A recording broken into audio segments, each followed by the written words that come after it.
We are still within the season of Advent, or the period of Advent, and we are remaining with 2 or 3 days before Christmas.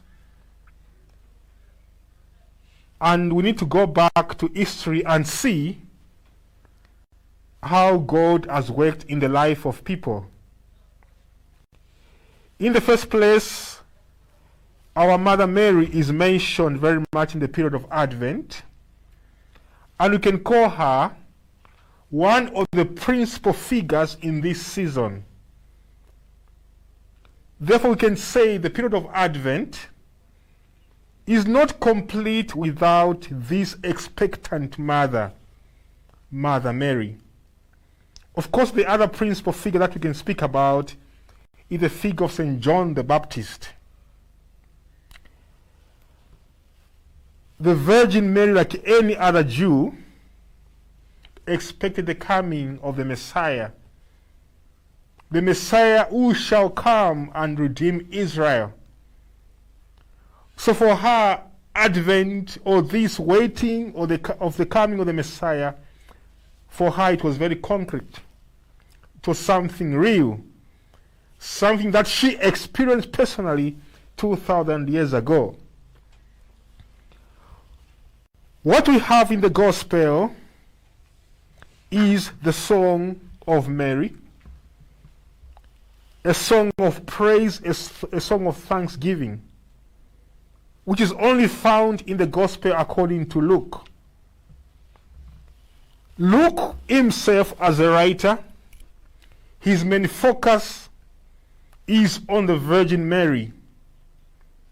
Therefore, in the Gospel of Luke, we found the Annunciation. Maybe we recall that time when the angel appeared to her, explaining to her how this child to be born would be. And we saw how the Virgin Mary asked many questions. And in the end, she said yes. We also saw how Mary, after that, visited her cousin Elizabeth, who said a lot of things about her. She calls Mary the mother of my Lord, the one who's blessed among all women. But today we see this song called the Magnificat in Latin, a response to what God has done or had done in our life. The actions of God, what we can call the actions of God. It's a song of praise, a song of thanksgiving, a song of gratitude. So Mary sees in her life the actions of God. She says, my soul proclaims or exalts the greatness of the Lord, because he has looked upon his lowly handmaid. It is also a song of humility.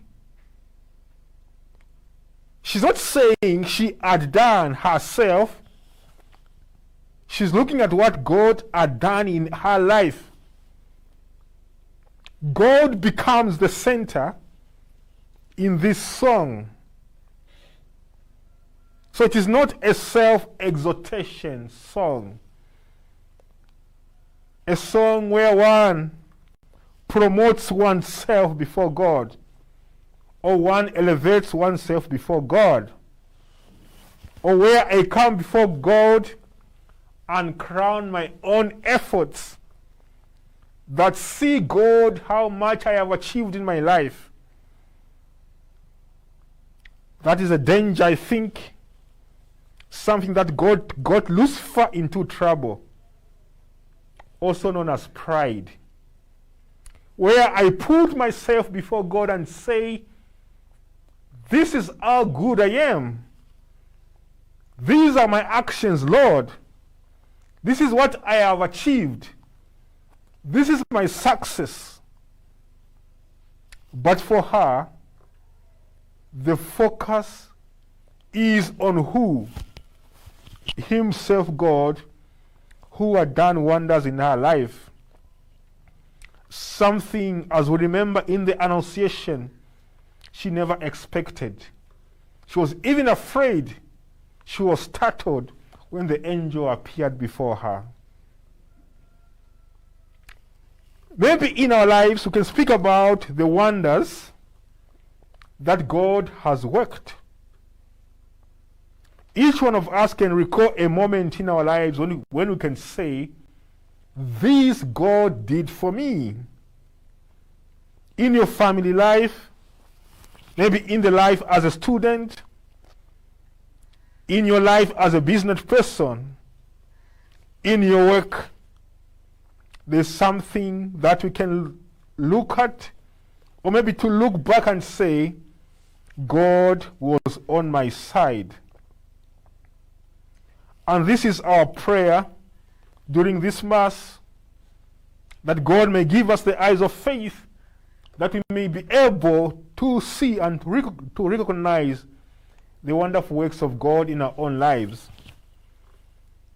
The history of Israel, especially in the Bible, is full of such praises where the people recognized what God had done for them.